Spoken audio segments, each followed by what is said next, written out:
Dapur umum kita ini jadinya dibangun tahun 1918 yang dimaksudkan buat pemerataan makanan.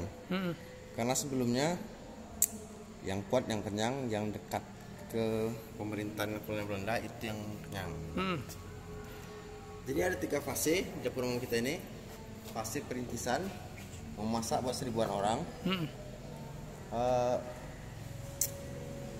Perintisan, terus fase tengah, fase di saat mulai produksi batubara meningkat, memasak buat 7.000-an orang bahkan lebih, hingga fase merosotnya lagi. Jadi selalu beralih fungsi ini ceritanya. Iya. Nggak bisa saya pegang begini ceritanya. Kita sekarang ada di dapur umum Sumber Ransum. Ini ya. Gross meter dari sini ada lubang basuro, situs tambang lubang basuro dalam sumber api. Bentar, terkait dengan Basuro itu apa itu sejarahnya? Basuro. Oh, udah ke sana tadi? Belum. Di sana? Nanti sempatkan ke sana. Iya.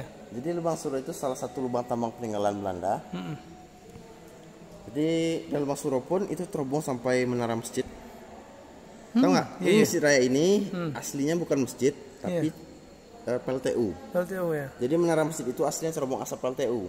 Oh iya. Tahun 2009 kemarin, 2007 sampai 2009, ini budaya orang sini, saya bilang bukan keseluruhan.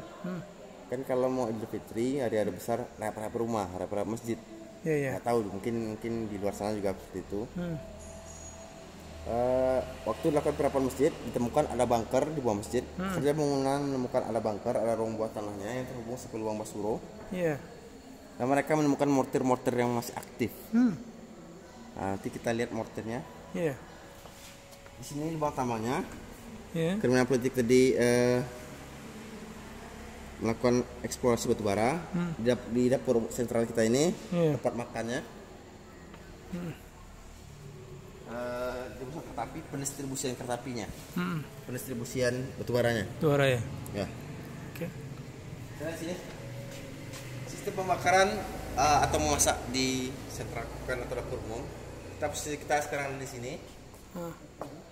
10 meter ke belakang ada tungku pembakaran Forstum atau Dark Castle. Di batubara dibakar di sini. Ini ada pipa uap yang hitam. Iya. Sedangkan ini kettle air. Iya. Air tadi dialirkan ke pipa uapnya yang hitam ini. Jadi ketika batubara terbakar, otomatis air tadi menguap. Tekanan uap panas tadi dilepaskan ke bawah museum. Di bawah lantai kita ini ada basementnya. Naik ke pipa uap, baru teruskan ke kompresor pembangkit tenaga uap, baru masuk ke kettle-kettlenya. Ya. Jadi di bawah lantai kita ini ada basement. Oh ini ya. Uap yang dialirkan dari Forstum masuk ke basement, diteruskan naik ke atas. Kompresor pembangkit tenaga uap. Oh ya. Masuk ke kettlenya. Oh ini ya. Banyak yang mengatakan Sawalunto ini kota kuali. Iya. Jadi itu apa ya, gelar istilah, karena bukan jualan kuali atau produksi kuali, tapi karena kadang geografisnya kayak kuali. Bisa dilihat ya dari Oh iya ya, berarti kuali ya. Sawah Lunto, tahu artinya sawah Lunto? Apa itu artinya? Tahun 1880 masih ketemu sawahnya, ya. Sawah Ulet Kubang yang dialiri sungai Kaum Lunto. Jadi bukan punya Kaum Lunto sih, ini perbatasan loh. Iya iya. Jadi Lunto itu kaum ya? Sebuah kaum. kita mundur ke belakang ceritanya sebelum Belanda masuk ya, masih Sawah Lunto. Sejarah kota Sawah Lunto. Di Minangkabau ini menurut garis keturunan ibu.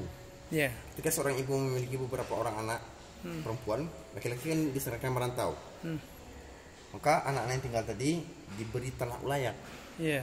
Dan batasilah daerah kalian, patokilah daerah kalian. Batas tadi ada yang membatasi dengan pohon. Ketika ditanya pohon apa, pohon kubang. Terus patok yang lain, anak yang lain ditanya ini apa namanya patoknya, batasnya. Belum tahu Bud. Namanya belum tahu. Belum tahu. Bahasa belum tahu tadi itu inilah lunto, belum tahu. Oh belum tahu, belum tahu ya? Belum tahu. Oh iya. Ya 1880 masih ketemu sawahnya. 1892 jangka waktu 17 tahun mulai diubah jadi tata kota Belanda setelah Belanda menemukan batubara di Sawalunto. Tahun 1900 hilang sawahnya jadi PLTU. PLTU ini setelah kita merdeka jadi Masjid Agung Seraya. Kebayang nggak posisinya di mana? Yang sana ya? Nah ya. Hmm. Ini musim kereta api sekarang. Iya. Bayang, ini musim kereta api berarti alirannya aliran sungai. Iya. Karena Belanda ingin pendistribusian batu bara yang tadinya sungai dialihkan. Ini masih alami sungainya. Kalau yang sekarang ini berarti sungai apa ya? Sungai modifikasi, sungai buatan lah, nggak Betul, alami betul. lagi. Hmm. Tahun 1968 The Group menemukan batu bara di Sawalunto. Ekspedisinya stop mentok tahun itu. Menunjukkan tahun berikutnya oleh William Hendrik de Grief. Laporan dikirim ke pemerintah kolonial Belanda. Mereka minta eksplorasi secara besar-besaran, penambangan secara besar-besaran yang pastinya butuh banyak tenaga, butuh banyak biaya. Karena sedangkan di masa itu terjadi revolusi industri. Iya. Dan di tahun itu pun Belanda lagi jajah sama Prancis. Jadi untuk menyiasatinya tadi, eksplorasinya harus berlangsung. Iya. Semua yang melawan pemerintah kolonial Belanda ada sama Merauke. Ada yang ditangkapi. Iya, tangkap. Kriminal politik tadi yang mereka anggap penjahat, pembunuh, pemerampok, mereka tangkapi. Betul. Mereka lakukan kriminal politik, mereka tegakkan hukum mereka di tanah kita. Iya.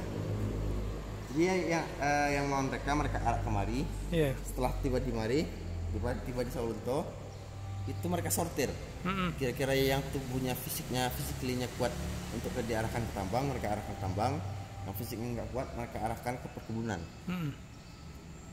Jadi kriminal politik tadi lahirlah nama-nama seperti sekarang ini. Ada Tansi baru, ada Tansi rantai, ada Tansi tahu? Tansi ya. Untuk apa ya?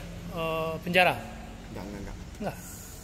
Dari Sabang sampai Merauke, Thailand, Filipina, Myanmar kumpul semua di sini dan melahirkan tatanan bahasa baru, tatanan budaya baru. Orang kita menyebutnya bahasa Tansi. Atau budaya Tansi. Tansi itu singkatan dari tahanan besi. Oh gitu, Bahasa tahanan besi. Bahasa yang tercipta karena inilah. Tansi itu berarti bahasa Tansi, tulisannya Tansi. Tansi. Ya. Tahanan besi ya. Ya. Jadi kita di sini bisa lihat, kita di sini dapur umum, ada porcelain belakang kita, ada pabrik es, ada gudang padi, ada tempat penyimpanan makanan kering, ada rumah potong, rumah potongan hewan.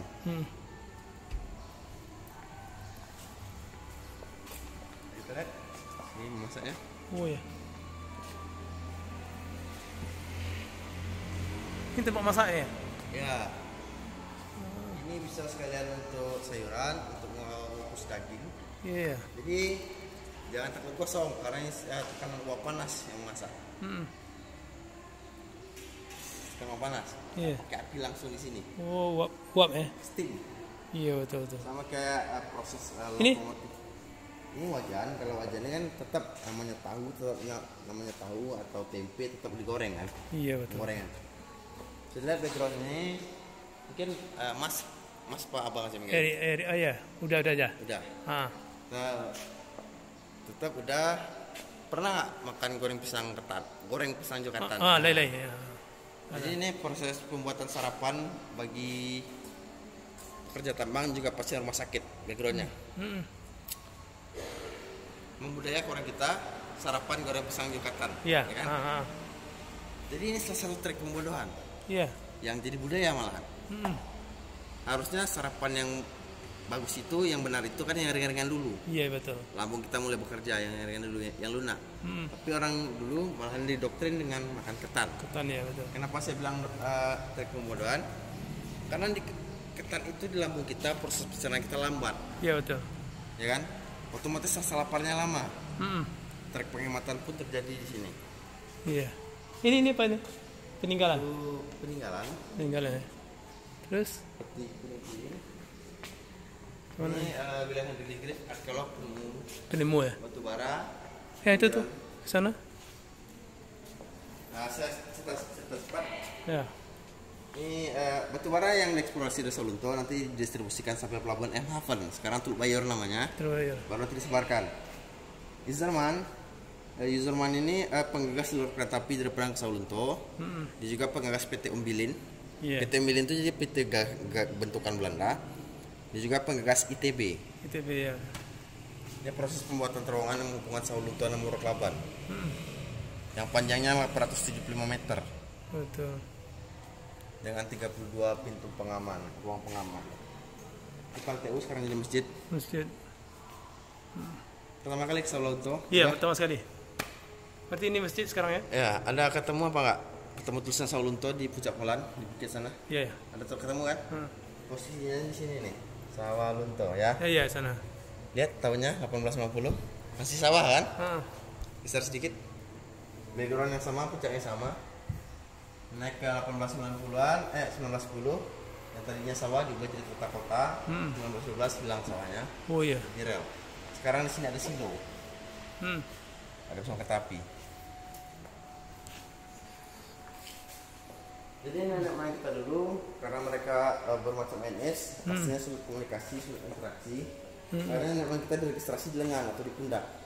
Itu dengan nomor. Jadi apabila mereka meninggal, batu nisannya cuma dicatat dengan nomor. Oh gitu. Ini batu nisan pekerja paksa atau orang rantai, bahasa orang sini. Iya. Ini batu nisannya. Ya. Bedanya, bisa lihat backgroundnya. Iya. Beda di era Rodi dengan era Romusa. Beda era Belanda dengan era Jepang. Di era Belanda, nenek moyang kita mereka apa ya? Setiap NS, setiap suku mereka persilakan dengan atribut dan style mereka masing-masing. Ini pastinya dari Jawa, pakai udeng kan? Iya. Pakai udeng. Dan ketika mereka berkumpul, masuk si Belanda di penengah, sebenarnya bisa membantu eksplorasi ini, dijamin makannya, dijamin tempat tinggalnya, dijamin hidupnya. Jadi nenek moyang yang ingin hidup aman, hidup nyaman, saling beradu kesaktian, saling menjelati Belanda untuk jadi mandor. Iya. Jadi adu kesaktian, nggak heran di masa itu. Yang kuat di mandor. Bedanya kalau di era Romusa atau era Jepang, nenek moyang kita itu mereka disiplinkan, rambutnya dicepak, matanya ada yang sebagian disipitkan, bagian dekat ke Belanda. Terus memakai pakaian kulit kayu. Iya. Kulit kayu taro, kalau rasanya namanya jugoni. Iya, juga nih. Ini mortir-mortir, sebagian mortir-mortir, sampel mortir-mortir yang ditemukan di bawah masjid. Oh, ini di masjid ya? Ya, karena masjid itu dulunya PLTU. Iya. Oh.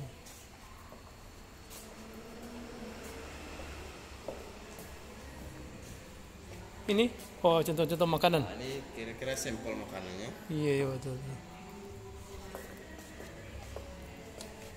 Itu tempat penyimpanan makanan kering seperti sayuran, tapi selalu beralih fungsi ya. Kan saya bilang tadi ada 3 fase. Iya. Pelitisan, kejayaan, hingga merosotnya lagi.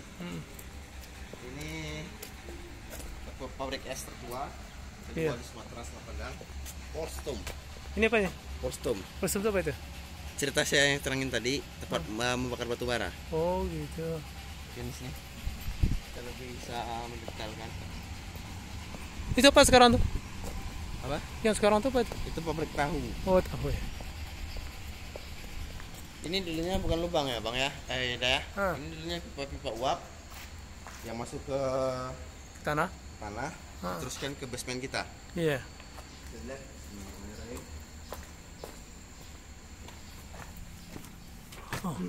Ini kettle yang cair, airnya diteruskan ke pipa uapnya.